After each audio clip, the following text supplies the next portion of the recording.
Recently, I've decided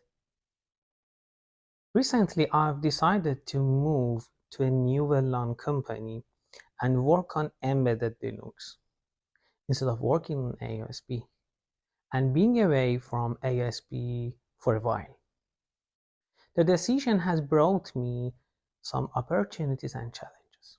To be honest, I wasn't sure enough if that's a good idea. Hello and welcome to my channel. My name is Mohammed and I would like to share my experience from a few weeks ago, which I've started working on embedded Linux after a long time working on AOSP. As I mentioned, there were some opportunities and obstacles. First of all, as an engineer, we usually think about the technical aspect instead of thinking about non-technical aspects. And that's the first thing coming to our mind. I believe everyone has thought about doing the thing differently in case of finding a new opportunity or starting from scratch. And that was my moment.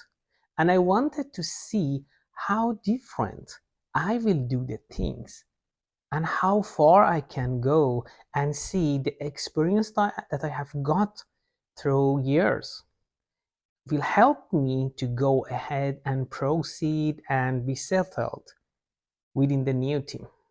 Usually that's a bit challenging if you are totally new to a settled team and project. And that was one of them. Especially the context was different. The programming language was different. And I didn't know anything about the team. So I was thinking, what should I do? And I've decided to split the things, as you might do, to technical and non-technical topics. For the technical topics, it was a bit more clear what to do. For example, I needed to learn and brush up and study about embedded Linux. It was required to brush up my C++ language skill and understanding the architecture being used in embedded systems. Of course, AOSP is one of the embedded system or embedded operating system, but when it comes to embedded Linux, it's more programming, at lower level. And when you develop with C++, the experience is totally different. The embedded Linux hardware usually has a limited amount of memory and CPU. And you need to be aware of the code that you are developing. So it's required to have more conservative in development and so on. About the technical, I have made a list. I created something. I tried to cover different aspects. I started asking lots of questions from myself and a bit of having a mind map that what should I know or what should I learn in the future and what kind of question I can ask from my new colleagues. But about the non-technical aspect, it was so challenging. I needed to have a good communication because they didn't have any idea about me, and it was the same for me as well. I didn't know them.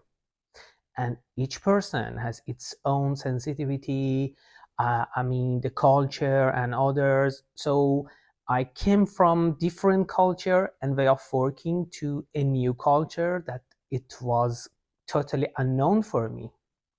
And I needed to be able to communicate well to 6 other colleagues. It was totally interesting. Every day I have tried to go a bit further. It doesn't matter how experienced or senior you are, when you are joining to a new team, a new company, you might be taken as a newbie. And that's totally right because you need to learn lots of things. You need to understand the big picture of the company, the big picture of the project, and there might be some history that you are not aware of that. And that's when your soft skills, your non-technical skills come to the picture. Being out of comfort zone is a bit scary because there are lots of unknown and you don't know them till you know them. And you might prepare your mind, you might prepare yourself to deal with some predictable situation that you think they might happen, but they might not happen at all. You might have a good reputation in your previous role, but in your role, you need to earn that. That's the same to be trusted. So every day, every hour, and every movement from you count. I don't mean to be sensitive to each movement, to each sentence, to each word. I don't mean at all. I mean, you are presenting yourself in a way of communication. The questions you might ask, it doesn't matter what kind of question you're asking. For example, even for creating a new PR, you need to ask questions. For writing a good description in your commit, you need to ask a question because there is a certain way in each company in creating PR or writing comments. And that's the same for code review. Or there might be a pre-commit script that you don't know any of them. You need to learn them from the team.